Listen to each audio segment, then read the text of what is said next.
Taliban lies, White House lies. Which are worse?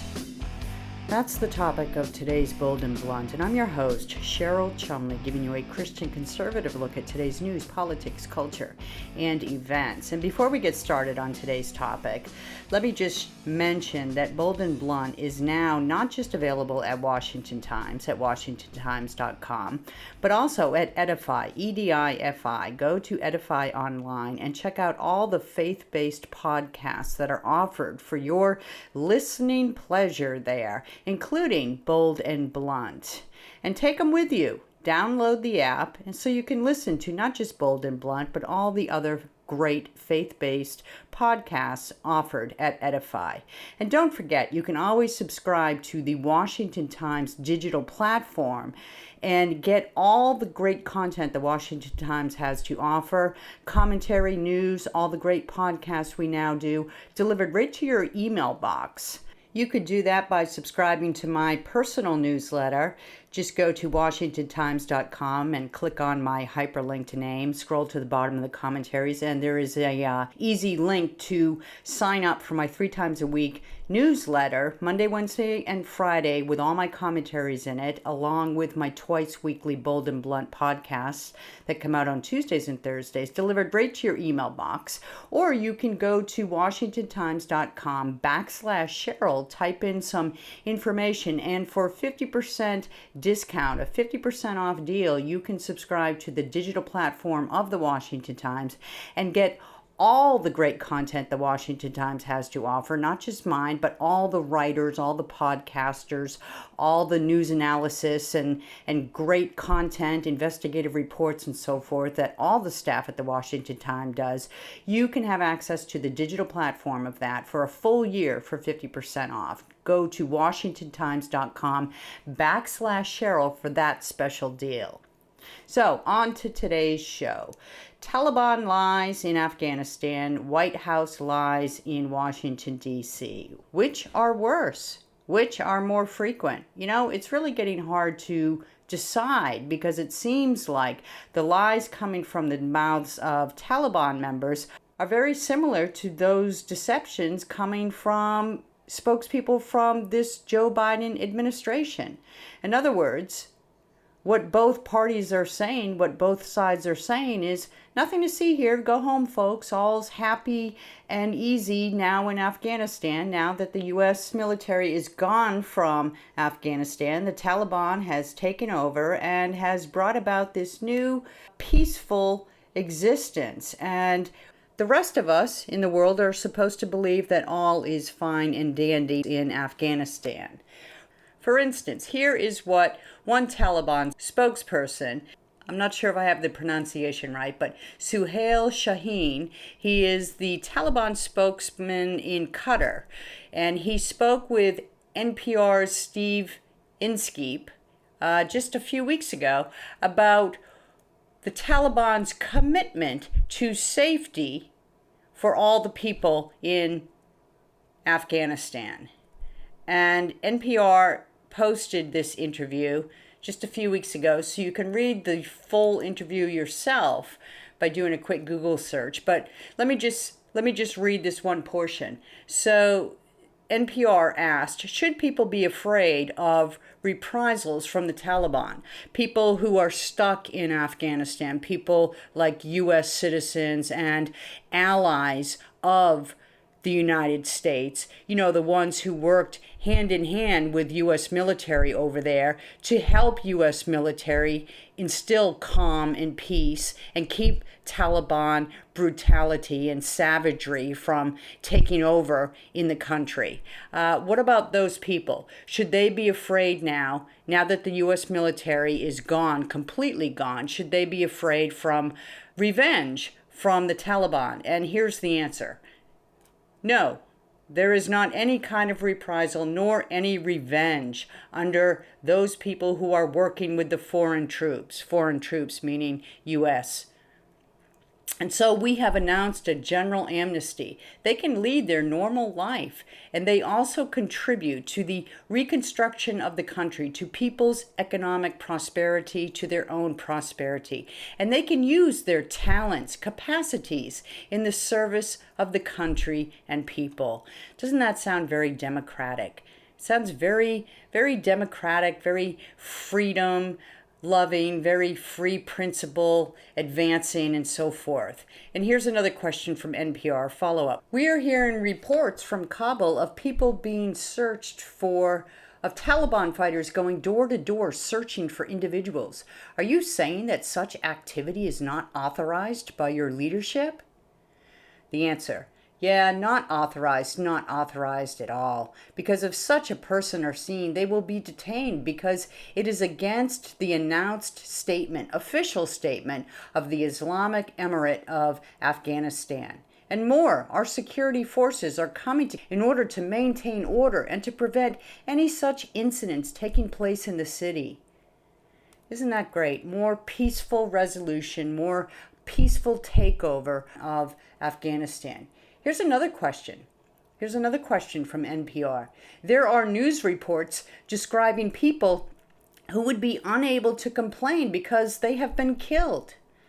Isn't this interesting?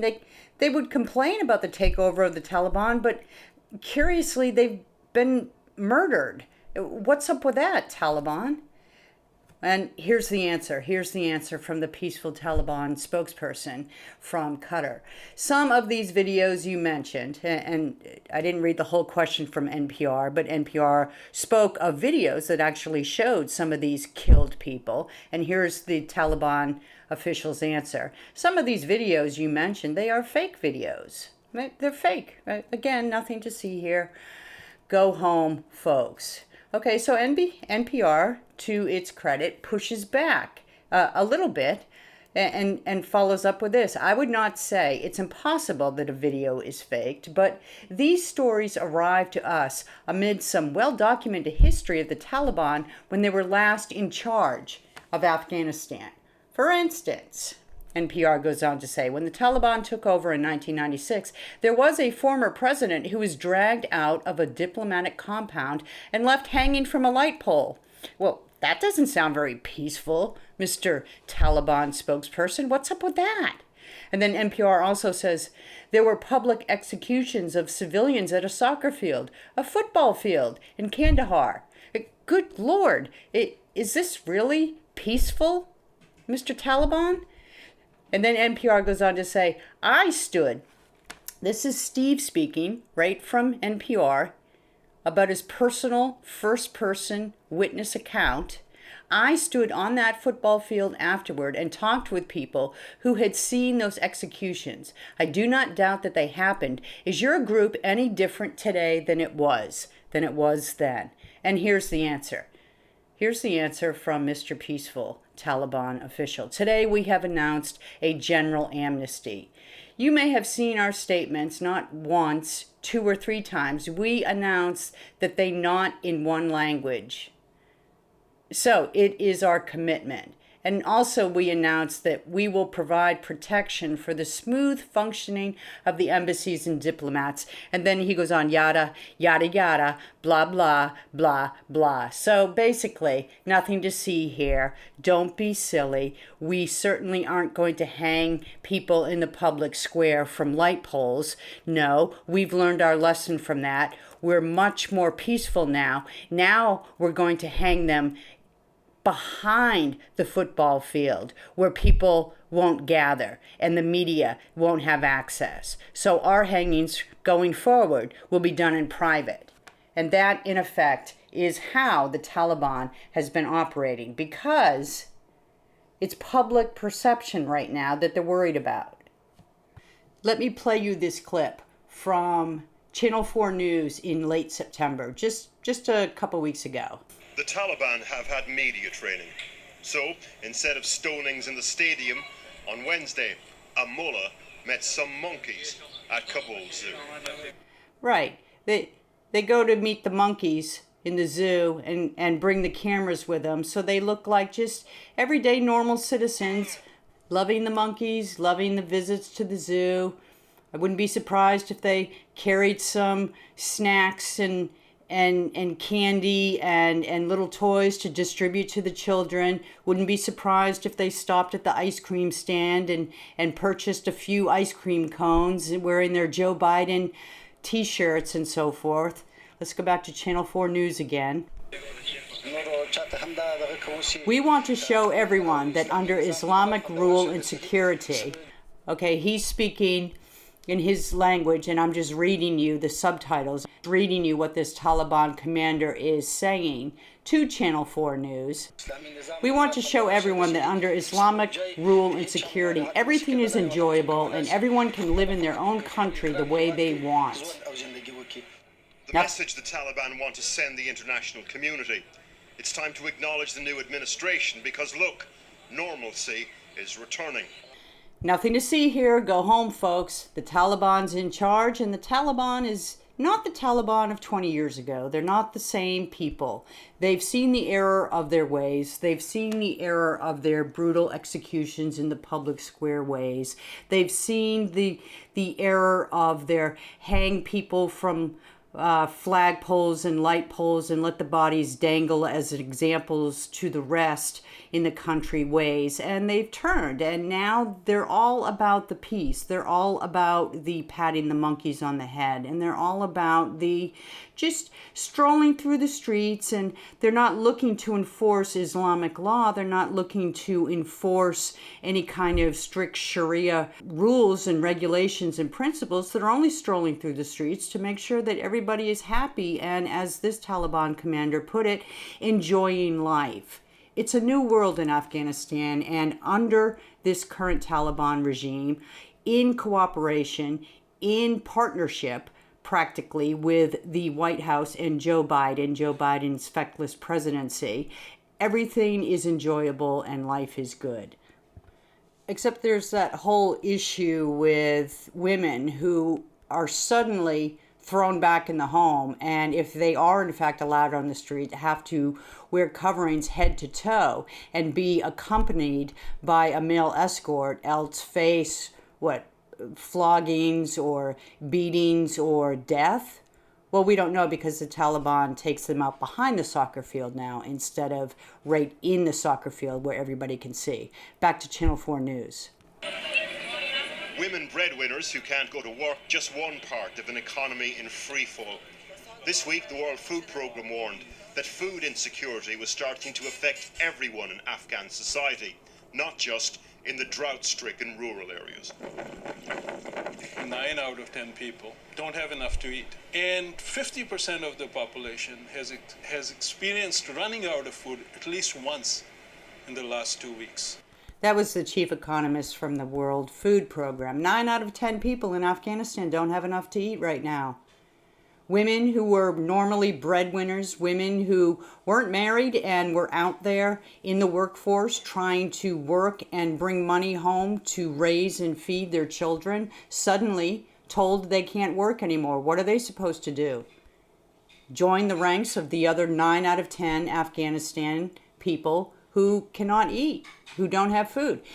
But it's peaceful. It's peaceful. There's nothing to see here, folks. Go home. So, look, it's a disaster. And my guest today has some inside expert analysis of what's going on in Afghanistan right now that, curiously enough, in many cases counters the White House narrative and certainly counters the Taliban narrative of nothing to see here. It's all peaceful and joyful and enjoyable lifetimes right now in Afghanistan.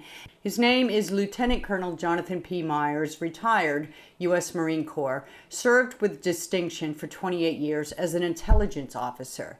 He was highly decorated. He participated in many, many high-profile national security events. And he has written the book, American to the Core, Iraq, Bosnia, Benghazi, Snowden, a Marine Corps intelligence officer's incredible journey. And he's here today to discuss Afghanistan as well as other national security issues pertinent to today's America as well as yesterday's America. So, Lieutenant Colonel Jonathon Myers, thank you so much for being on Bold and Blunt. I really appreciate your time. Thank you for having me. So your background is in intelligence. Could you just briefly describe your background and your military experience and your family background in intelligence? Sure. So my family has a long history in intelligence. Both of my parents were CIA agents, and my uncle was a very senior intelligence professional for the U.S. Navy as a civilian as well as in the NSA. And then I served 28 years as a Marine Corps intelligence officer starting in 1991 up until just last year, where I was serving as one of General Milley's intelligence officers on the Joint Staff. Okay, and you have since written this book. It's called American to the Core, or as Barack Obama might pronounce it, Corpse. American to the Core, Iraq, Bosnia, Benghazi, Snowden, a Marine Corps intelligence officer's incredible journey. What is your journey? What is the incredible journey that you describe? Well, I had quite an interesting career. I was fortunate enough to participate in a number of high-profile missions. I started as a second lieutenant working at the tactical level, but throughout my career I was able to participate in the rescue of Scott O'Grady from Bosnia. I was the officer in charge of the response to the Benghazi attacks in terms of reinforcing the embassy and planning to reinforce Benghazi. And then I also led the Snowden investigation for the Marine Corps before ending up on the Joint Staff, where I was the Director of Regional Intelligence Support.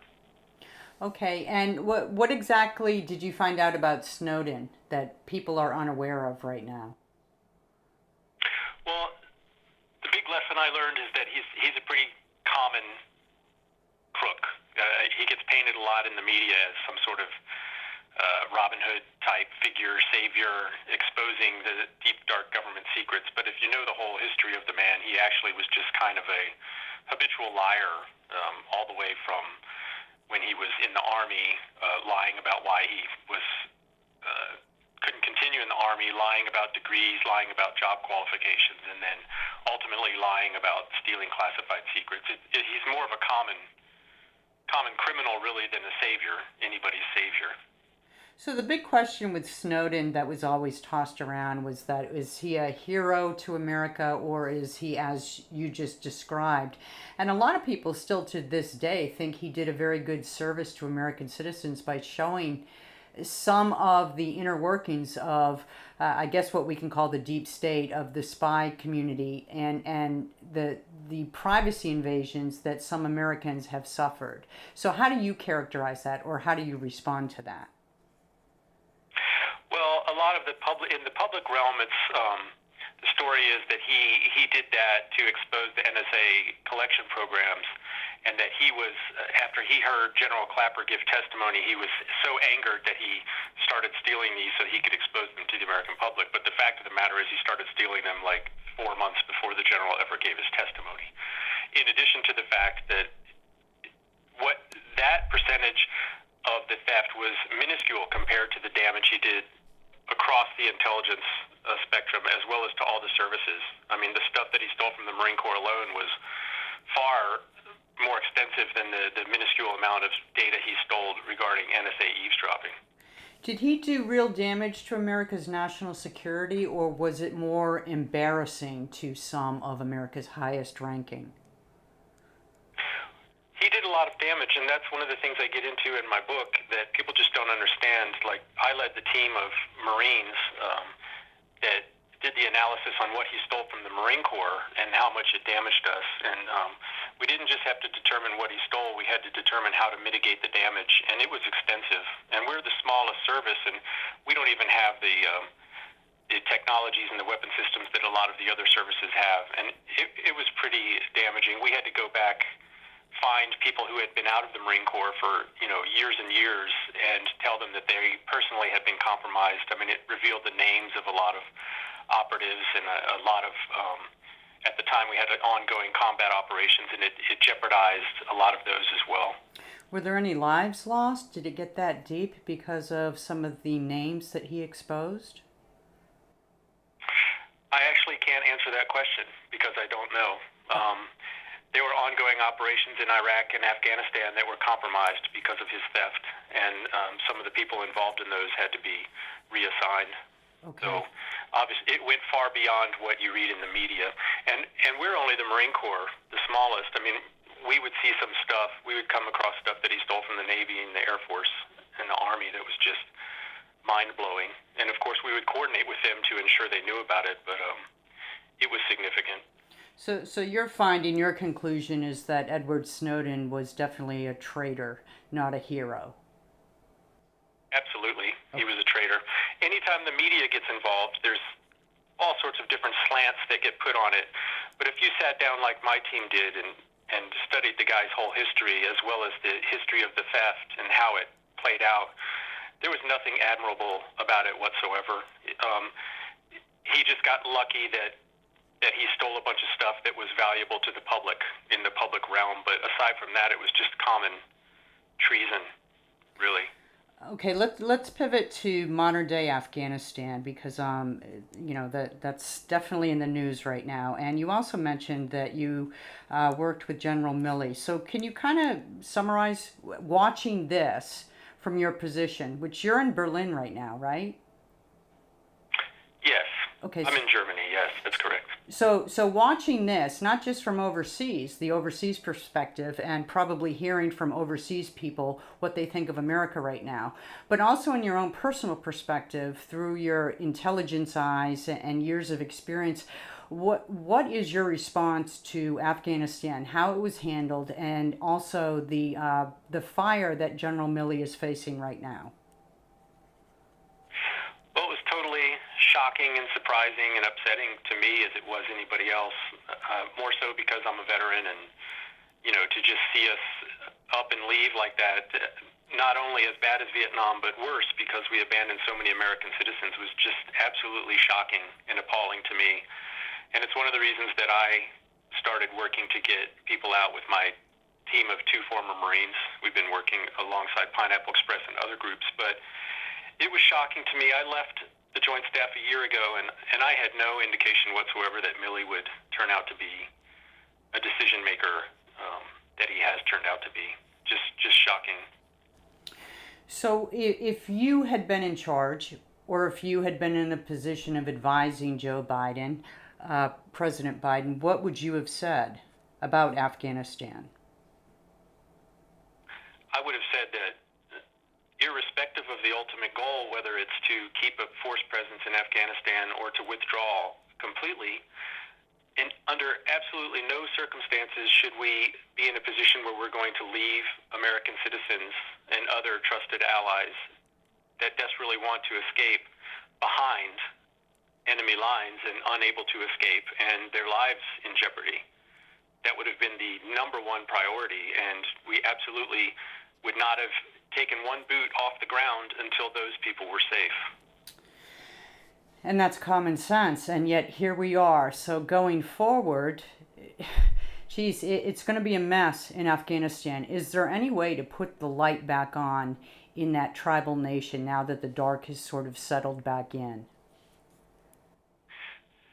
Well, I wish I was more positive and upbeat about it, but I'm not. I mean, the Taliban is the Taliban. They haven't changed. Right. They didn't fight for 20 years and lose 100,000 fighters or more because they wanted to come to Kabul and, change their ways. They put all that effort into it because they want the same thing they had before being pushed out in 2001. And the situation there is going to degrade. There's going to be civil war.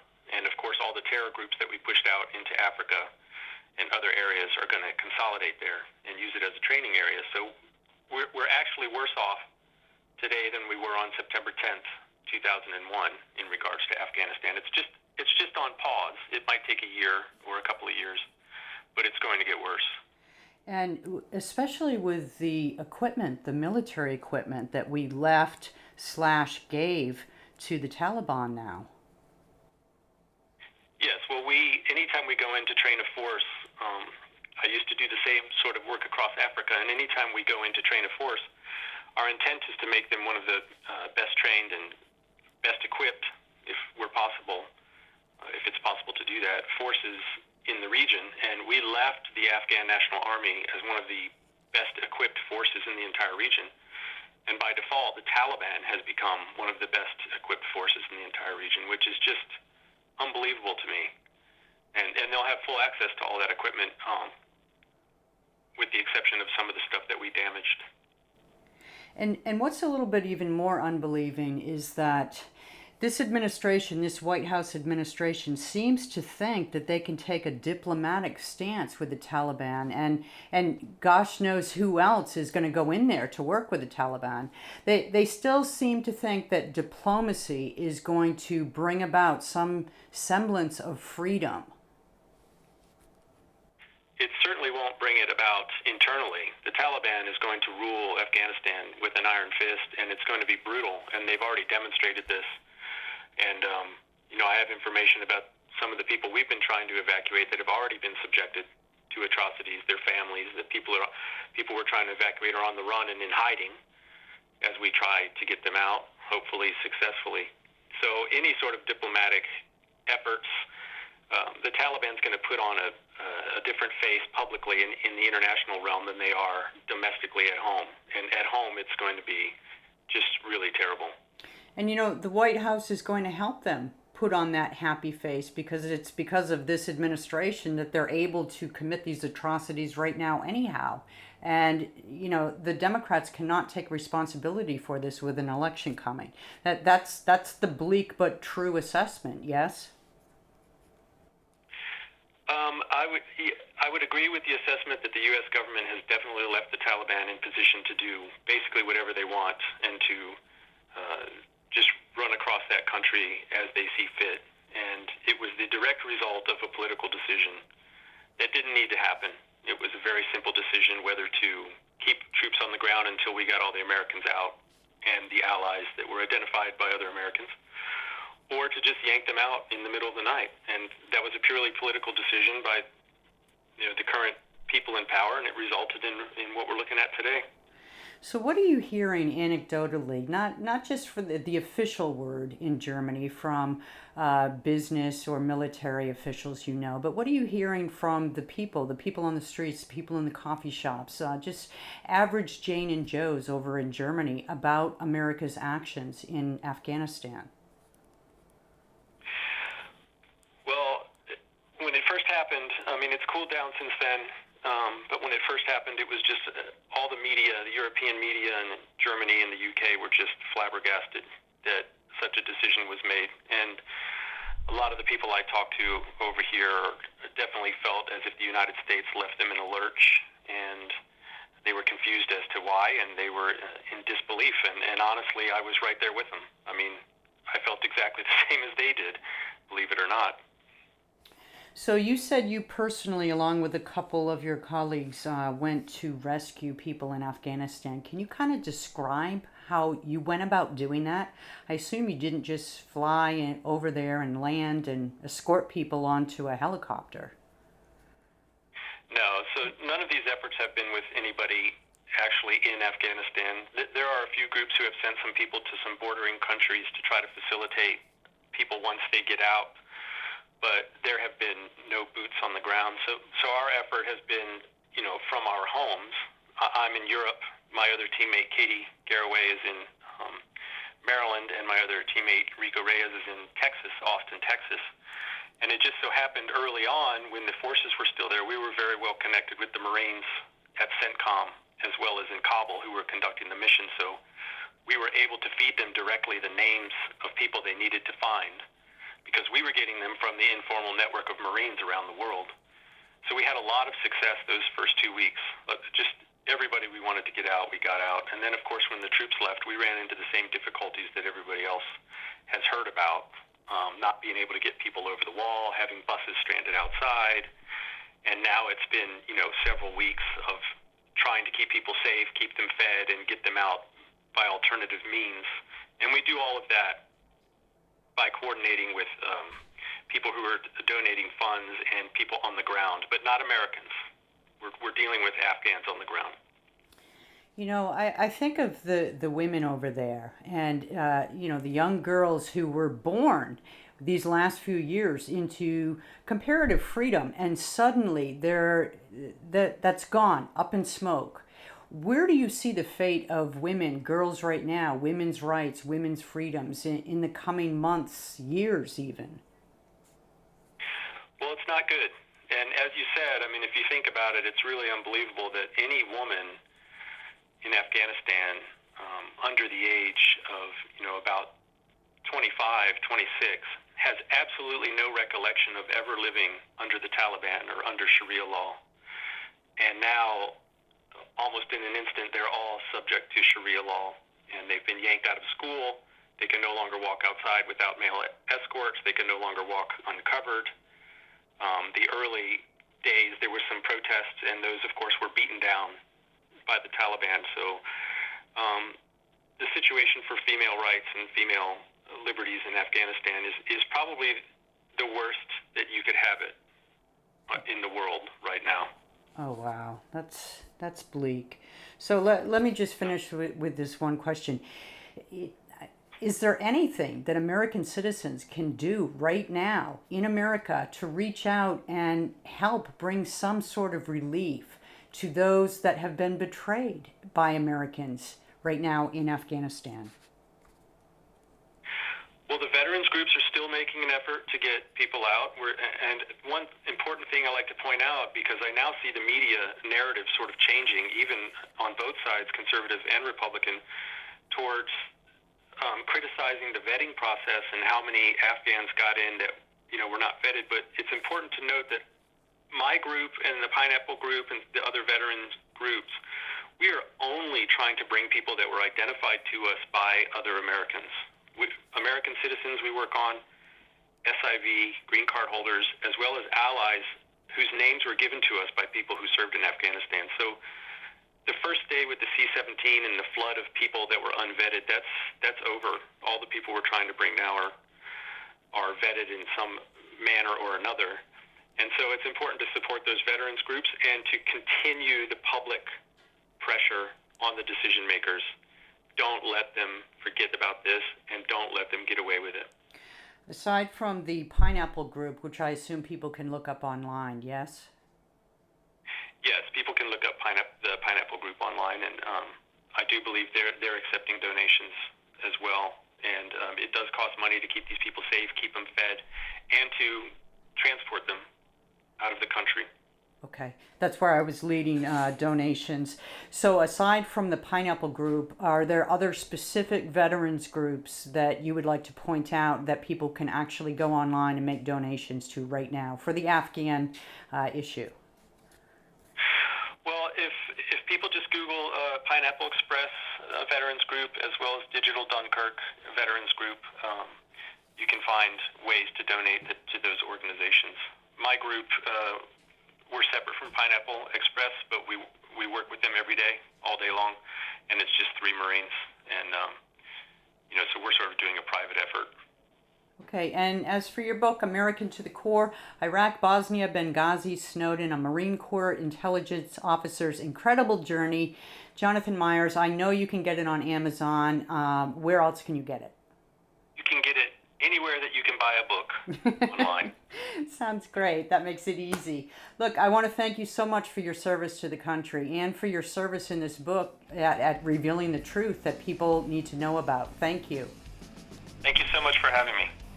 Thanks for being on Bold and Blunt. And another Bold and Blunt podcast. That's a wrap. Look, I think we're going to be talking about Afghanistan for a very long time because under this administration, first off, there aren't going to come any acknowledgments of responsibility.